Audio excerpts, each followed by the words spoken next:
Right, good morning, everybody. We're just allowing a few minutes for people to join in. We can see that we've got people watching already, which is great. The intention is to kick off in just a few minutes, where we'll take you through this live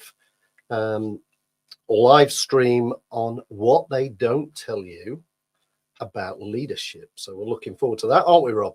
We are, yeah. I've been really looking forward to this. So it's almost a culmination of so many different bits and pieces of information that we've had over the years, talking to clients, discussions with ourselves, and being able to share it. It's great. Really good.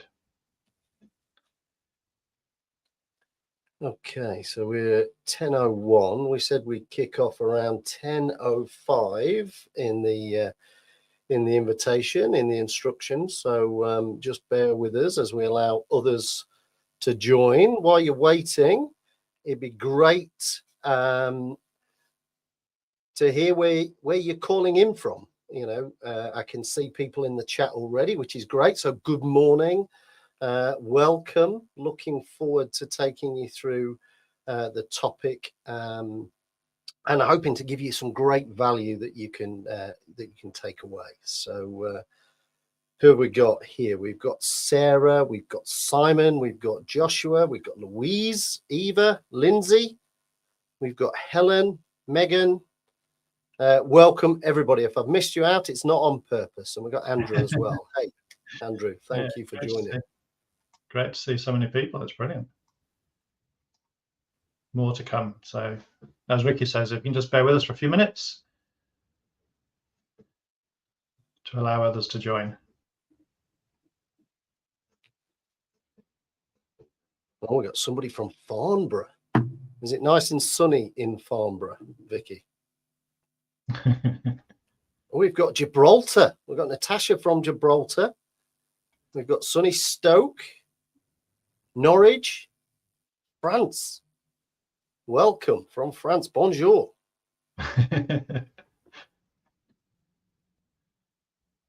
And we've got Bruno from Zurich. Welcome, Bruno. Great to have you on. Yep.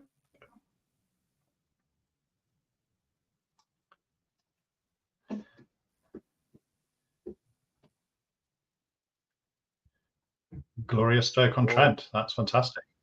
Glorious, yeah.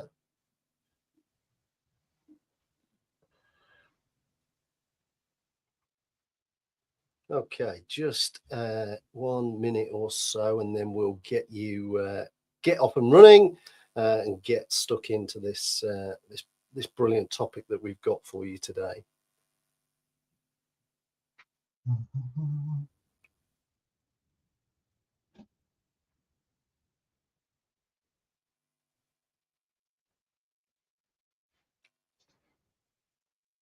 Right, for all these wonderful people that have joined us, shall we kick off, Rob?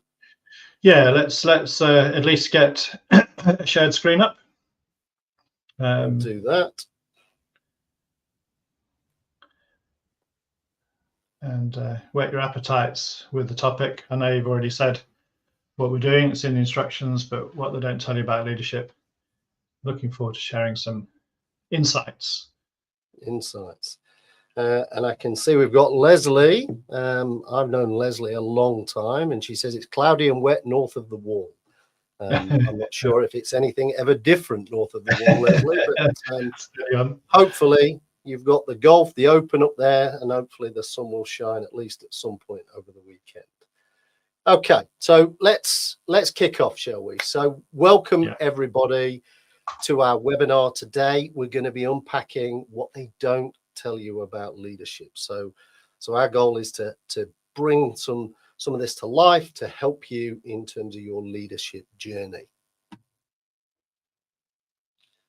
So what's the plan then? So over the next 45 minutes or so, we're going to introduce you to the 4 pillars of leadership, what they are and how you can avoid some of the common pitfalls that new and experienced leaders trip up all the time. I know I have done over the years. And we're going to give you some client examples to go with this as well.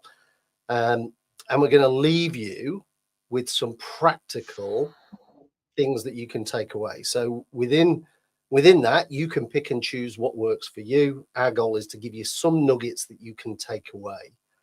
And then at the end, we'll do a Q&A. You can drop your questions into the chat. All I ask when you do that is if you can lead your comment with a Q. It means I can go through your comments and find those quickly and easily, and then we can feed those out at the end. So if you've got some questions, feed them into the chat, and we'll deal with them as we come to the end. And then one final thing, what we've created is we've got a leadership health check. It's an online tool. It's completely free, and it's designed to benchmark yourself against the 4 pillars that we're going to share with you today. And in return for that, you're going to get a personalized report tailored to you, tailored to your unique style. It'll give you bags of insight and practical guidance to leverage your strengths. Keep doing the good stuff, but it'll also give you some insight in terms of areas to look out for and perhaps that you might need to focus on and give some attention to. So look out for that towards the end. We'll give you some links that you can dive in and have a go. So let's move on, shall we? Sounds good. Over to you, Rob. Absolutely. Well, so let's, if you can indulge us for a few minutes, share a little bit about us, a little bit about Thinking Focus. We are a behavioral change consultancy, and what that basically means is that we help people to get out of their own way.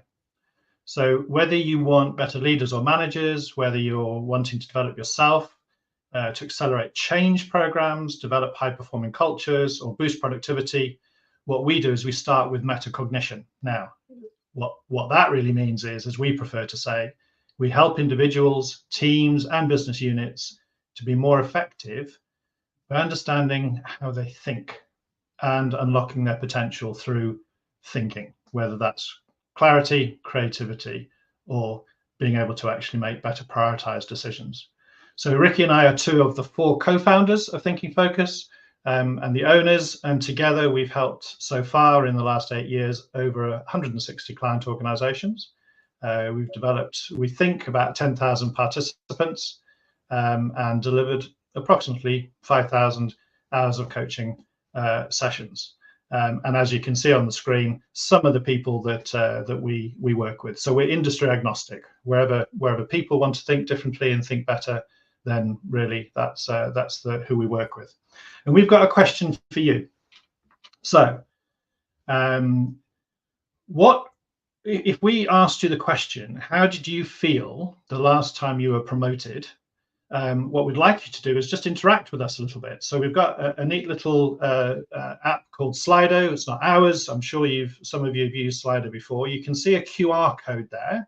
Just going to invite you to take some sort of mobile device, your phone or your iPad or something like that. If you scan the QR code, it enables you to open up the app. We invite you to do that. And once Slido is open, you should come up onto a screen, and all we'd like you to do is just actually input some words. So it's going to build a word cloud. It's completely anonymous. We'd just like to share how you felt when you were last promoted. Whether that's positive, negative thoughts, doesn't much matter. I can see some of you are building that as you go, which is brilliant. You can add as many words as you want. Just add one at a time, and we'll be building this word cloud as we go. Proud, excited, nervous, relieved, rewarded. Yeah, great. Valued, encouraged, trepidation. This is great. We'll just let this build for a few minutes. How did you feel the last time you were promoted?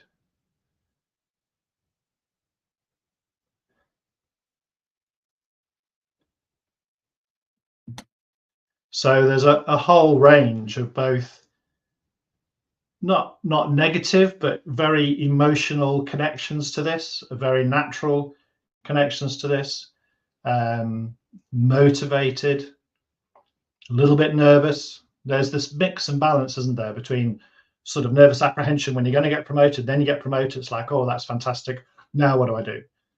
So there's some excitement built into that as well. I remember being promoted early in my career, thinking I've got the job. All I've got to do now is keep it. I've got this kind of imposter syndrome going on inside me, going, how on earth am I going to live up to this? What's expected of me? But of course, you know, that good old adage, you fake it till you make it. So that's kind of where I was focused, certainly in my early career. Thank you for doing that. Yeah. Thank you for your contribution. As Rob says, real mix of words, and I think that's inevitable in when you're climbing the ladder and you're being given these opportunities. So there's always a little bit of a mix, light and shade in all of these things. So let's move on, shall we? I don't know that one. Oh, excuse me, Alexa's decided to chime in. So what we want to do is put some context behind this. So how do expectations change as we climb the ladder? Well, one way to look at this is through the skills transfer matrix. And this comes from a piece of leadership research from a guy called Gary Uckel back in 2013. But there's a health warning that comes with this, because if you're not careful how you spell stuff on Google, and I did misspell his name, I actually got this. I got a cross between Yoda and the Incredible Hulk, which clearly isn't what I was looking for. I didn't want this. So be careful how you spell it. But what we're going to do now is Rob's going to walk you through the research and what it means. So. The research by, and I'll call him Gary,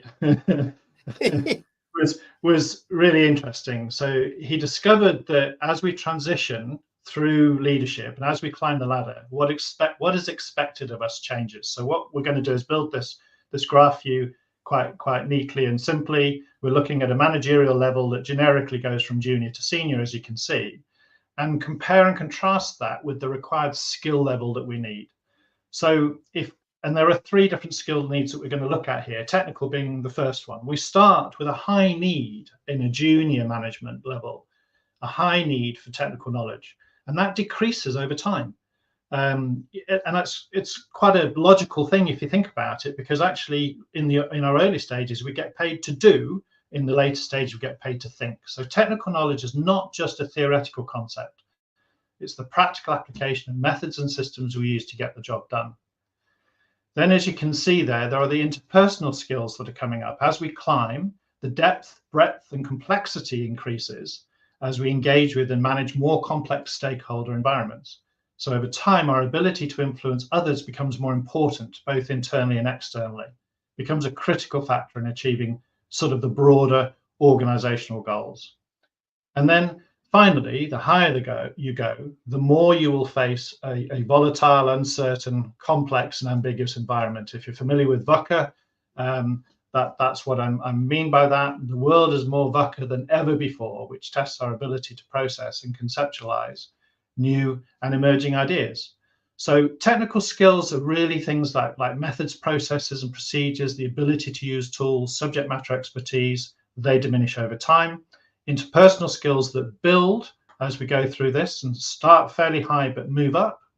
All we mean by those is understanding others, sort of emotional intelligence, the emotional quotient, communication skills and relationship skills, and conceptual skills. What was really talked about there in the research is analytical ability, problem solving, concept formation, the ability to anticipate change and recognize opportunity. So just to sort of build those in. And what's really interesting from the research that Yukul did was to sort of be able to, very, very quickly and easily, if we're ever confused by the fact that, well, why aren't the skills that I had yesterday required for today's job? Well, the research goes some way to explaining that. So just wanted to share that with you. It is a classic case of what got you here is not going to get you there. So having got the job, having got that role, whether it be management, leadership, actually now you've got to think about what are the new expectations of me? What else am I going to need to learn to do? And that, as you climb the ladder, as you can see on this graph, becomes more about building strong relationships, building these interpersonal skills to be able to influence others to help you do that, and to be able to navigate through complexity, through ambiguity, through situations where you don't have all the information. And we're going to expand a bit on that as we go through.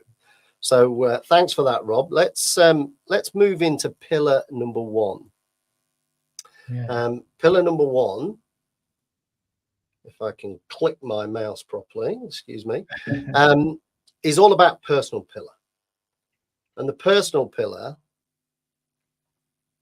Rob's going to take you through. He's going to walk you through what this means and how this kind of plays out. And we're trying to give a sort of a fairly standard format to this. So we're always going to sort of bring into focus, sharp focus, 3 elements of this. And the personal pillar, as you can see building, focuses on how you prepare yourself and your family, your loved ones, for the expectations and demands of leadership. So, the thing about that is that, you can fall foul of that. Increased expectations, more demanding and complex work and stakeholder environments come with the territory as you climb the ladder. So, have your family and friends brought into what your new role means? Have you brought them into that? Nobody is going to put things in place for us. It's on us to prepare our families. It's on us to actually manage and think about expectations and make appropriate arrangements to handle what might be coming our way. Childcare, pet care, late nights, time away from home, travel, things like that. So who are you going to talk to when you're stressed or when you feel things are too much for you? Are you prepared, and have you thought things through like that so that you can make preparations for these? So having these conversations internally is not always easy. You need to get support networks in place. You need to make sure that those support networks fully understand the complexity of the things that you're dealing with. And the earlier you do that, the better, because then they can be available for when they're needed, rather than when you're backed into a wall, or when you critically need some help. If you haven't got a support network in place, then it's not going to be easy to actually just call on somebody or call on and increase the demands of family and friends. This is often, we find, the pillar that's ignored or missed or assumed. So it's like, well, you knew what was going to be involved in this. Well, no, because we didn't have the conversation.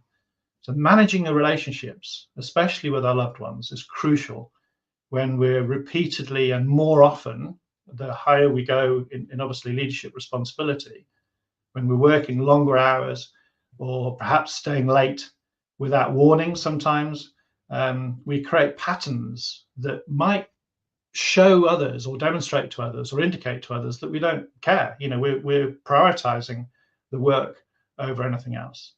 So I guess, are you and your family prepared for the compromises and sacrifices that being a leader will demand of you? Do you have the practical and emotional support to operate at this level? And what we'd like to share with you is a story. And I'll leave this for Ricky to do. We interviewed Rachel, who's the Chief Operating Officer of one of our clients. Ricky, over to you. Thanks, Rob. We run a podcast called Leading to Here, and what we're interested in is the journeys and experience of leaders, people who have trodden that path, and we're looking for, what's the insight they can share? What are the experiences? Where have they perhaps tripped up, lessons learned, and who was influential in their journey? And when we interviewed Rachel, it kind of resonated with me when we were pulling this stream together, that actually she talks in the podcast about her and her husband establishing rules of engagement early on. They agreed that whatever happens, one of them would always be at home for their daughter. They share the work around the house equally, and they're happy to do that, whatever it may be. And Rachel describes this as for her, it's a real balance to managing parenthood. And without it, neither of them could do the roles that they've got. And they've both got these big jobs. But Rachel also talked about the support network at work too. So she described her company, Domino Printing Sciences, as you can see from some of the pictures. They print on some very unusual things, including things like eggs and stuff like that. So they build the technology that can do that. But she talked about this supportive culture, and it was led from the very top. And for her, that was really important because that matched up with her values. And she feels really comfortable knowing that the business will be there, not just for her, but for everyone if needed. And they work hard to create this safe space where people can experiment and feel empowered in their decision making. And Rachel also, she kind of expanded on this by going, it was crucial to her success, knowing that if she needed to be there for a daughter or for a husband, that she could make the time to do that. Having the support network at home is fundamental.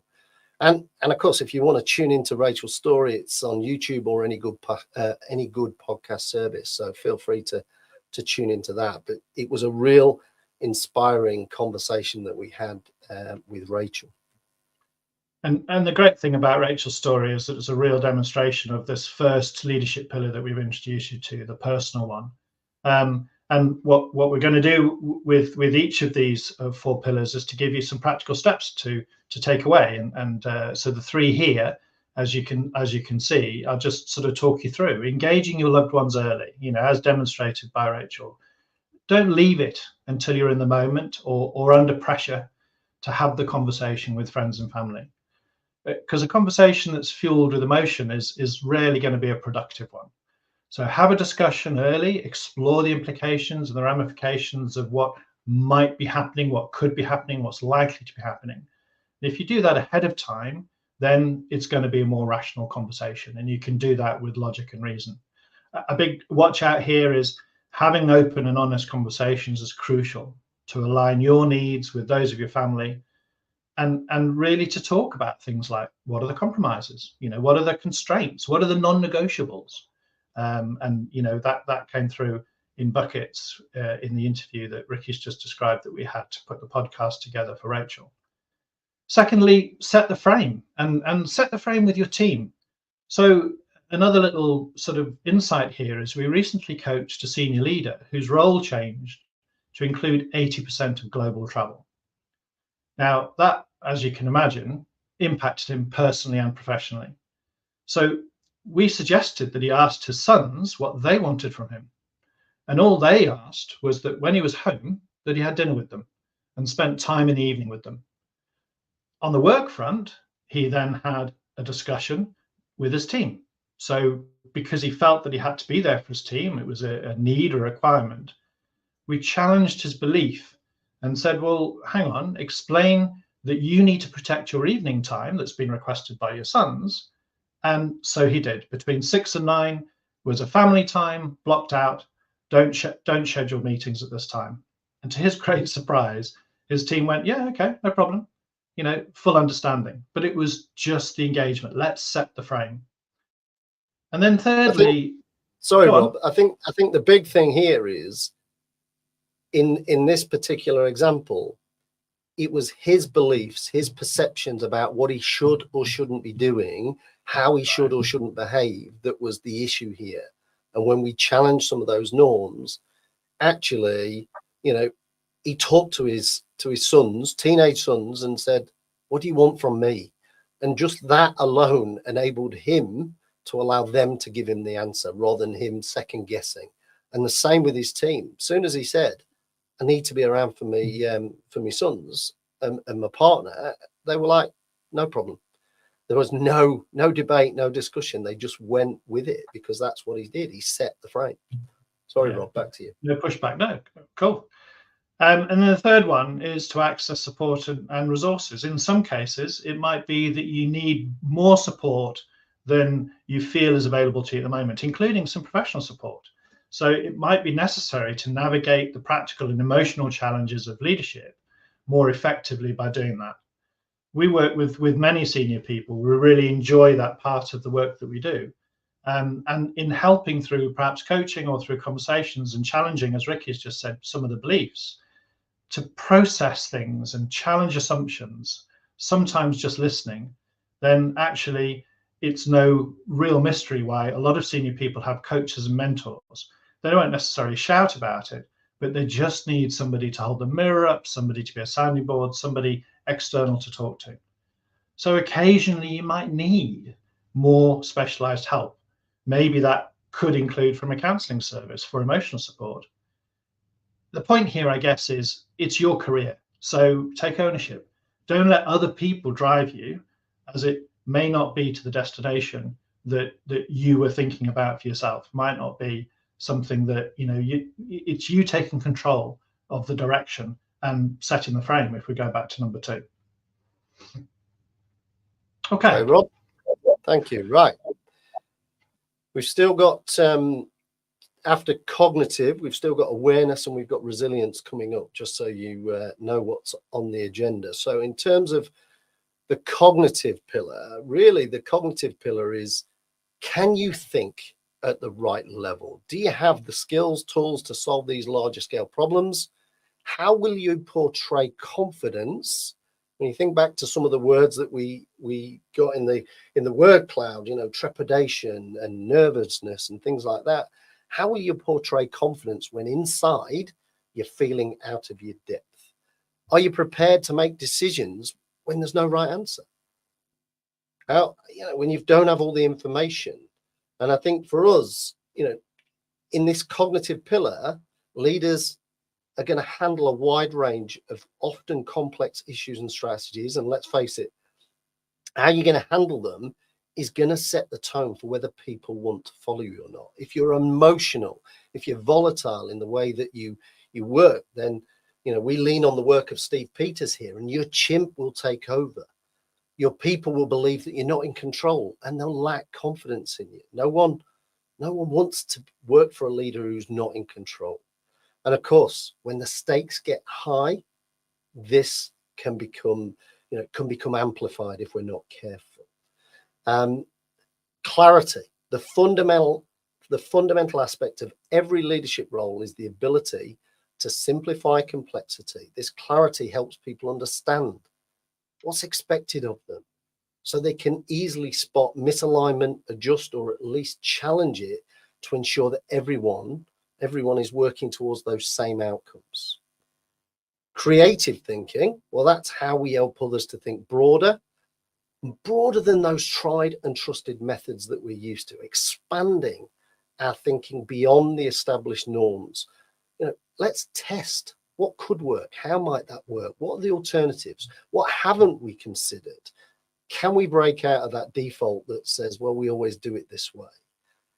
And that can be hard to counter, particularly when you're new to role. When you're moving into a new position, you don't know what you don't know. So you probably go along with that. And then you've got critical thinking. And this is the powerhouse behind your decisions.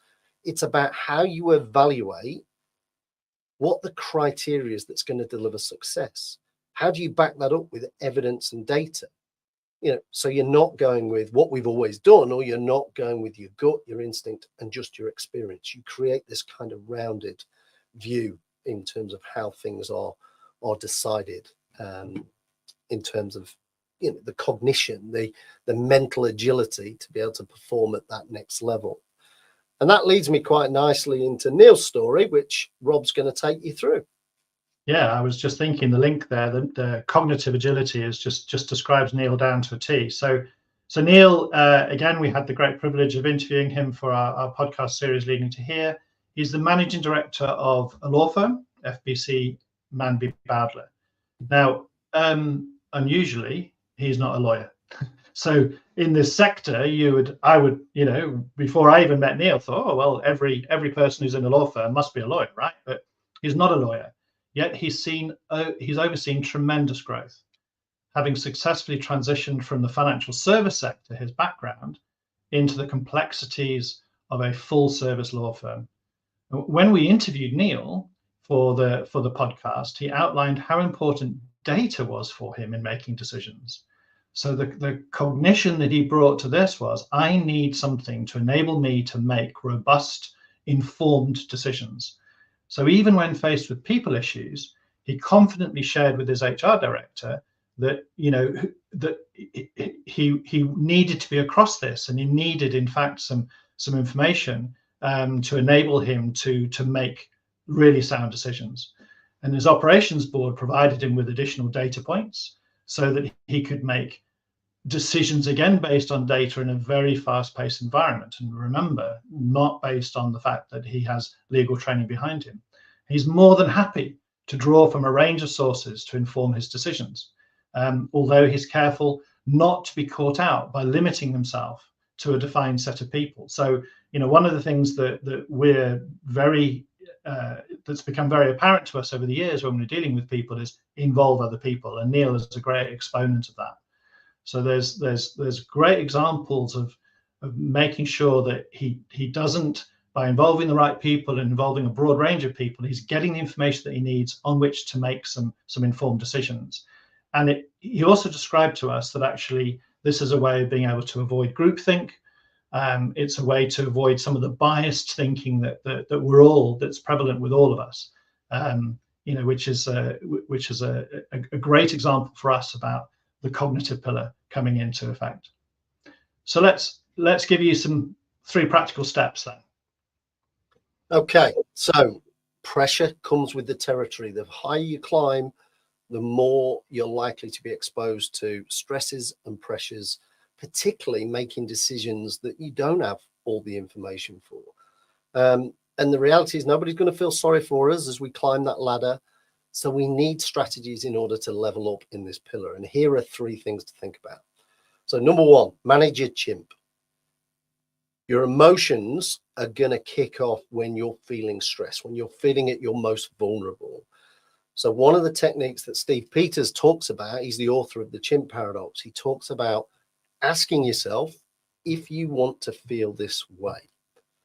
And to go with that, what you need to do is look for the evidence that counters your emotional response. Rarely is our emotional response in today's world as high risk, as high stress as we really think it is. And that's really hard when your chimp's telling you danger, danger, danger. So you can calm your chimp down, allow your logical thinking to try and offset this emotion. Sometimes you might just need to take a break, go and have 5 minutes, grab a coffee, whatever, in order to find some time. But that will help reassure your team that you're in control. So if you're feeling emotional, either take a time out, go and do something, or ask yourself, what are the facts that justify this response inside me? Make sure that your team, make sure you and your team are clear. Paint 4K images on what a successful outcome looks like. So if you're in any doubt, ask them. If you're in any doubt that your team have got this, ask them to paint done for you.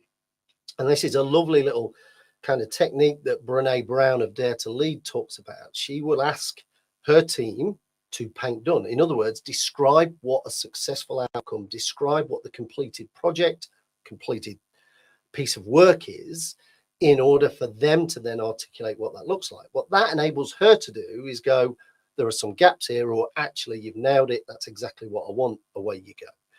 If you leave it to chance, then you run the risk of getting something you didn't want or didn't expect. So be clear and be clear up front. It will make your life so much easier.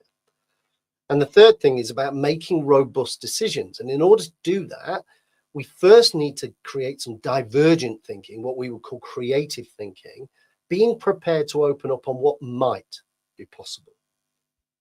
When you've done that thinking, and only when you've done that thinking, can you start to get critical around that, around those ideas. But you do need some criteria, some data, some evidence to support the decisions that you make, to make sure it's not an instinctive or gut reaction. You know, and also be comfortable. Not all the decisions that you make will be right. Sometimes you're going to need to make a decision to see what happens, to see how it plays out. And the secret here is to evaluate, to learn, and if necessary, make a new decision, change it. You know, the world changes. Just ask Blockbuster Video. You know, they had a particular model in mind and they weren't prepared to flex. Well, guess what? The world changes and they're now in a different position. So we have another little bit of interaction for you. So I'm interested, back on the Slido tool that you used earlier, brilliantly, I might add. When you were last promoted, to what extent did you consider the impact or consequences on you, on your family? When did you last consider the, when you were last promoted, to what extent did you consider the impact or consequences?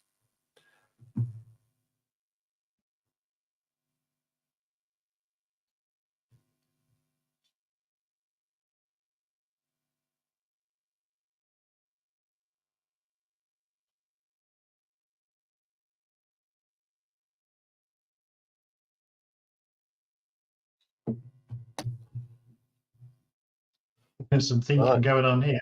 There is definitely some thinking going on. Oh, look at this. Oh, I've gone too far. Bear with me. Sorry.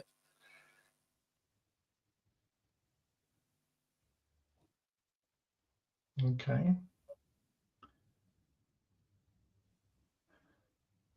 So we're just going to allow this to build a bit more. We've got sort of 13 people who've responded so far.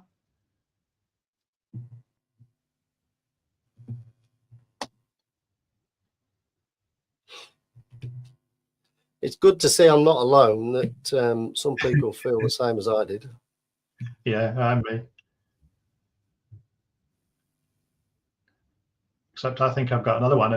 There was one promotion in particular I didn't consider anything, and I just went for it. I thought, hey, you got the promotion. And then the cold light. That was my response. That was my response. I didn't consider them at all. I was so happy that I've been promoted. I didn't even stop to think, what will this mean for the family? I just thought, right. And all of a sudden I was traveling here, there and everywhere. And that's, you know, clearly needs some consideration. And of course, that can come back to bite you in the proverbial. Yeah. Absolutely. Okay. Right. We're gonna move on, but thank you for that. But it's interesting that, you know, some of you clearly have thought deeply about this, and that's great. Some are like me, didn't consider them at all. Some consider them a little, but it was the excitement of the job that carried them through. And guess what? How many times when we ask this question do people do number one? They thought about it, but they kind of went, well, we'll just get on with it. We'll work it out as we go. Because, you know, that might be fair, because you don't know what's going on at the time. And you don't know what the impact's going to be in its truest sense. So, you know, there's no right or wrong answer here. Thank you for that. So there's a segue here into this next pillar, the pillar around awareness, because the awareness pillar really is looking through the lens of what is happening around you. And as ever, there's sort of three key elements here, three areas really to consider. The first one, really, the reference to blind spots, is self-awareness. So how aware are we? How aware are you of your strengths and your weaknesses? So, for example, someone who is highly empathetic will find driving through change personally harder. They will have an internal struggle to balance the business needs over the human cost. The opposite is also true. If you have a lower empathy rating or lower empathy score, you may need a canary in the coal mine type of approach, where somebody who can flag issues that you may inadvertently have created because you didn't see the impact on others. So this, going back to the personal pillar, I haven't involved my family, my friends, those around me. Do you really know where your blind spots are? Secondly, what about awareness of others? How aware are you of how things get done around here? How aware of you? Do you understand who the movers and the shakers are? Where the power base might be? How the politics work around here? So, what are the agendas and alliances that are at play? Do we have a full awareness of that? And how might we build our awareness of that? You will need to know these to get stuff done, because as we go up the ladder, as we sort of demonstrated before from the research, there's a greater need for interpersonal skills and to influence the thinking and influence the collaboration with others. So what strategies you will need to develop and to play within the ecosystem that is your team, especially if you're accessing through promotion a new ecosystem, sorry, a new team, an inherited team. It might be the broader organization or a wider department, and interdepartmental working. Are you influencing people to follow your path, or are you following theirs? What's the trade-off? And then finally, awareness, larger awareness, broader awareness of scanning the horizon, awareness of the market. How aware are you of the current trends? What's coming down the track? Who are the key influencers in your industry? What are the implications and the likely things that could be happening? They say that if one person says it, then it's an idea. If multiple people are saying it, then it's probably a trend. So what does leadership mean for me? Do you really know where your blind spots are? Do you have the internal and external relationships to make stuff happen, deliver what's needed? And are you the puppet master, or are you the puppet?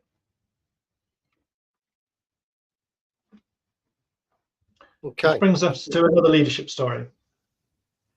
Okay, so I, as Rob says, we coach a lot of people, and I coached a CEO who had unwittingly created this learned helplessness among his executive team. He'd spent so much time telling them what to do that he basically created a nowhere for them to step up, to step into. And that's despite them being leaders in their own right. This exec team often felt lost, particularly when the CEO stepped back. And of course, he's looking for them to step up, and they don't know how to. So he would then step in, and this kind of constant circle would emerge. And what that means as a leader, when you're doing this, is you end up with a heavy workload, and that was the same for him. However, with the right support and guidance there, they were more than capable of stepping up and leading their particular business area, but they needed an environment where they could fail safely and with support, that they could step into this void and consistently deliver the goals. And the supportive environment is crucial in making the exec team feel secure and confident in their roles. It empowers them then to go and do the job. And what the CEO wants, he wants confidence and reassurance that they're in control. But when he goes in and doesn't like what he sees and starts saying, you need to do this, you need to do this, that destroys confidence.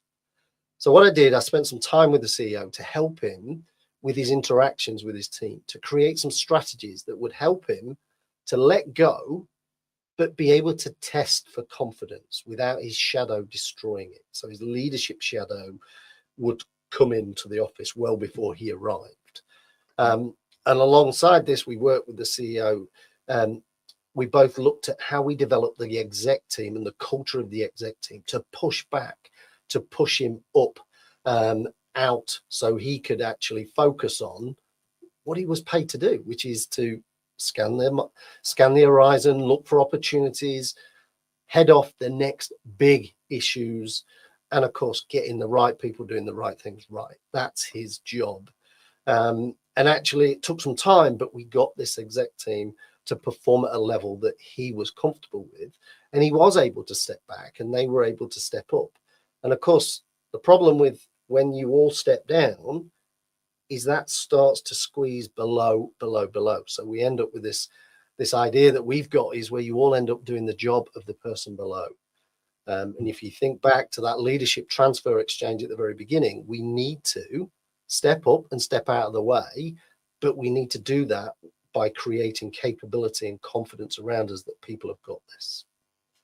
So that was a leadership story that was challenging at the time, but very rewarding from a personal standpoint and also for the team that I've worked with. And what's great is that emerging from that particular story, it gives us 3 practical steps to really sort of hone in on. So if you consider that story, he lacked the awareness initially of how his behavior was affecting his team, the leadership shadow that Ricky referenced. His intention was absolutely on point to drive the business forward, deliver its ambitious goals, its ambitious agenda.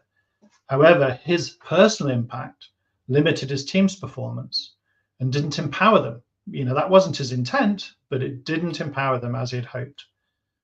So this highlights the crucial role of self-awareness in leadership. If it was an external perspective, the holding the mirror up to expose the weakness, that's a lesson that we can all learn from our leadership role. So know thyself. Building your network. Now, that takes time, but you have to start somewhere. The sooner you start, the sooner you can begin reaping the benefits. Look for people who've got the biggest influence on your success. Look at this with both a positive and negative lens. We all need people to sense check where our thinking might be going, to challenge our biases, to hold a mirror up. So who could work with you and who could work against you? This proactive approach will set you on the path to a much stronger network. And part of that would be to consider the politics. I'll put a small p in front of that. There's political behavior in every part of every organization. Who are the movers and the shakers? And how do they get stuff done? Who's in it for themselves here? Who's got their own, perhaps selfish agenda at the cost of others? And who has the interest of the organization absolutely at heart? Finding those things out and making sure that we can understand how that impacts what we're trying to do as leaders is absolutely critical here. Start building your relationships as soon as you can and maintain your existing ones. One thing you can do is what Sir Clive Woodward calls opening the batting. So as the manager of the England rugby team back in his day, he actually started by offering something to those people that needed to cope with dealing with the whole of the team that sort of turned up in the different venues to go and play rugby. What can we do for you as a venue to help you to cope with what our demands are as the team? So this puts some credit in the tank that you can draw upon a little bit later, and you always stay in credit. Otherwise, your support may be withdrawn. It's a sort of reciprocal arrangement, and actually opening the batting is, what can I do for you so that we can make this easier and make it work, and we have a greater understanding of what's going to happen. So we're happy to give that, but we may well expect something in return, and that enables you to be proactive and put some credit in the bank up front. Thanks, Rob. Let's now move to resilience. So really this is about how do we talk to ourselves? How do we look after ourselves? And how do we stay focused on what's important to us? We can all be guilty of being too hard on ourselves. And if we're honest, we would absolutely speak up if one of our friends or loved ones was being too hard on themselves. Yet we get away with doing it to ourselves. We're overly critical. We're overly demanding of ourselves, perhaps too demanding of ourselves at times. And our self-talk is either helpful, it moves us forward, or it's unhelpful, and that's holding us back. And of course, we're all going to have both of these, this self-talk playing out, both helpful, and we should do more of that, and the unhelpful stuff. But the unhelpful stuff, that's destructive. It can destroy your confidence and your motivation. And of course, that's inevitably going to limit your contribution that you can make. And then you look at yourself and you go, Well, it sounds obvious, but when we fail to look after ourselves physically and mentally, our ability to contribute to clients and our ability to think through problems and tackle issues becomes harder, if not impossible. So we need to make sure that we're getting plenty of rest, plenty of the right food, taking regular exercise, because that's crucial if we are going to, stay resilient. Purpose is kind of the third element here. And we feel disconnected when we lack purpose or meaning. If we can't connect with what we're trying to do, if we can't connect with the goals that we're working on, it might be easier for me to share this through an example. When coaching a leader recently, she was frustrated. She was working long hours. The job was getting on top of her. And one of the things she really loved to do was run. And she stopped running. She just couldn't find the time. The job was just consuming her. It was overwhelming her. And this was her release. But she'd stopped probably 6 weeks, 8 weeks beforehand. And the advice that we gave her was really twofold. Well, if you can't run your usual 5K or 10K, then can you run around the block? Can you do a little bit? So can we build little habits, tiny habits that we can repeat?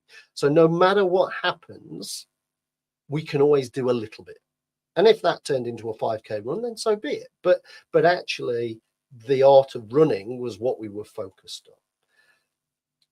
And then she could build up the distances, find the time, and all the rest of it. The second element was actually building that into a diary. So that was her commitment to herself to go and re-energize. That was her way of disconnecting from the day job, but it also allowed her to perhaps think things through, to process some of the challenges and issues as she's running along.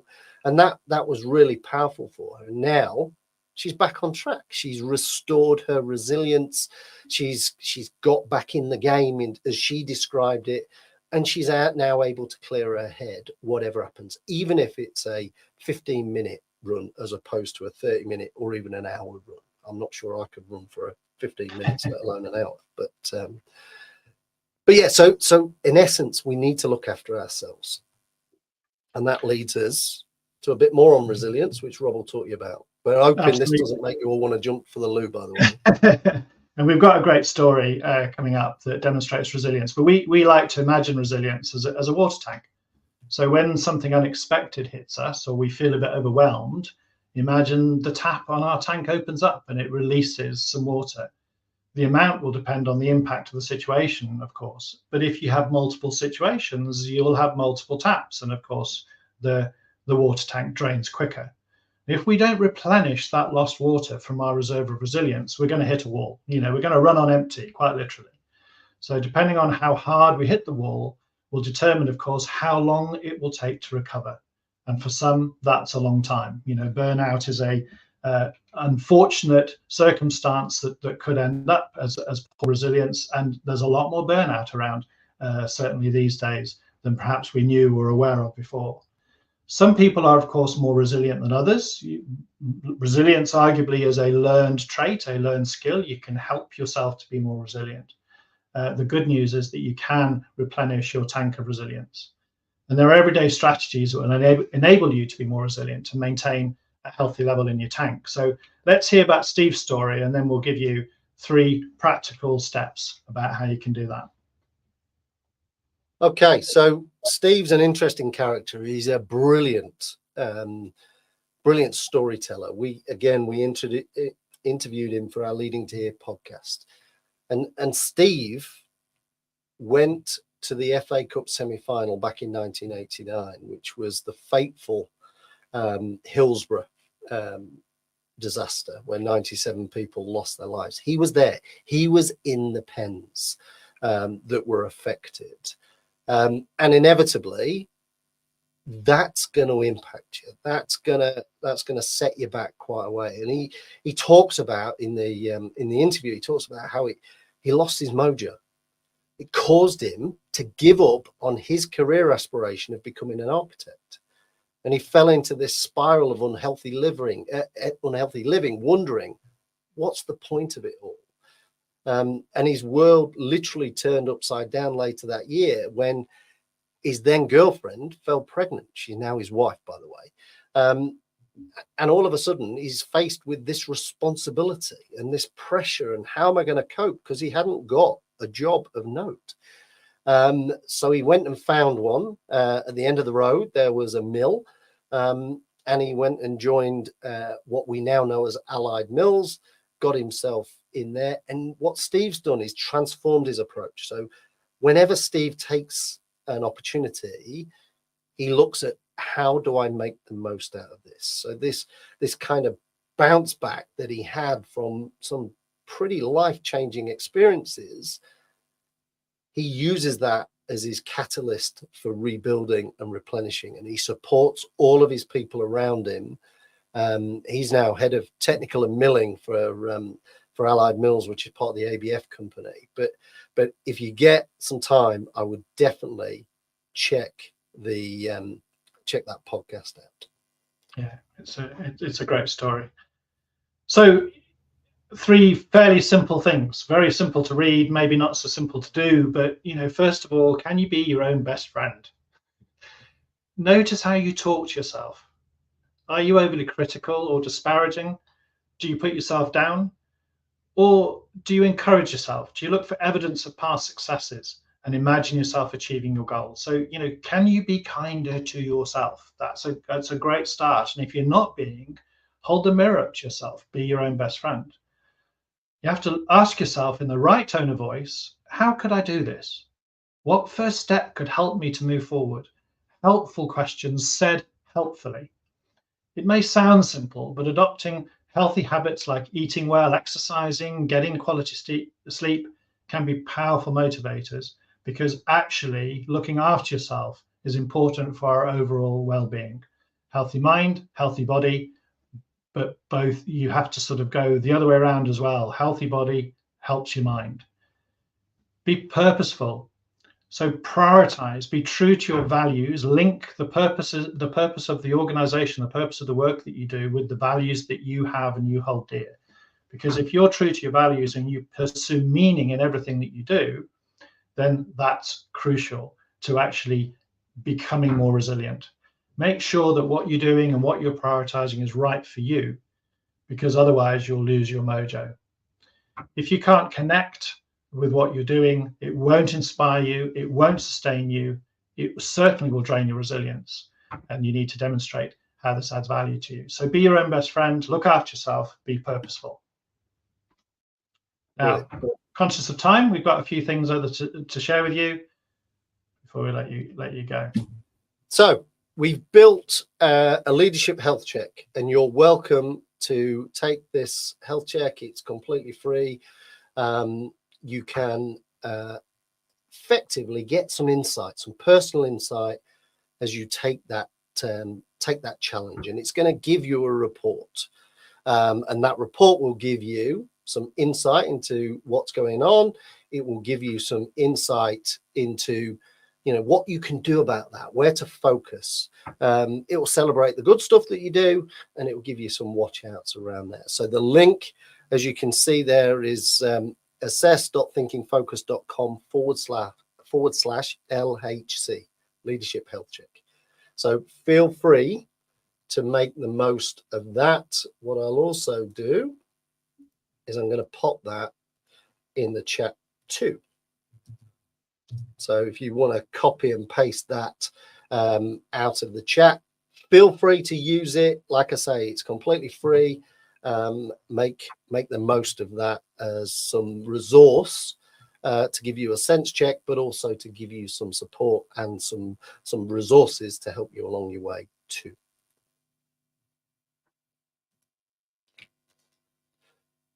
Also coming up, we've got a couple of more webinars that will be by the end of the year. We'll give you a heads up in terms of when they are, but we're going to be looking at 2 things really. What do leaders actually do? It's probably the most asked question we ever get, that says, I'm a new leader, what should I be doing? Well, we're going to play that through what we describe as the 3 Ps, is the wheel at the top that you can see. And we're also going to start to tease out leading in a VUCA world. What happens when things are volatile? What happens when things are complex? What happens when, ambiguous? People go, but I don't have all the information, so therefore I don't make a decision. Well, actually, leaders, you have to make decisions in order to keep the needle moving. So we're going to look out for those. We'll be talking about those in the coming months. Gone too far. And then we've got Q&A. I've been monitoring the chat. There's no questions. If there are any questions, then you can reach out to either Rob or myself through LinkedIn, or if you have our email address, you can do that too. And we'll be happy to play those through. Sure. But if there's any questions, then please drop them out, and let's see what we can do for you. Perfect. Nothing at the moment. I think we've No, pushed you all up against the clock, haven't we? So yeah, here are some questions to think about. So this has been recorded, and we will make it available on our YouTube channel, so you can play through there, and also you can ask questions in there as well. And if you want more from us, we're on LinkedIn. Follow us on there. You can subscribe to our newsletter, and you can subscribe to our YouTube channel. We'd love to have you along. We've got bags of content throughout all of our channels. And then all that leaves us to say is thank you. Check out that health check. Make the most of that. Check out some of our content, and obviously look out for those webinars coming up real soon. Yeah. Thank you to everybody. Thank you for the kind comments. That's great. Really appreciate that. Hope to see you soon. Bye for now. Thank you. Bye-bye.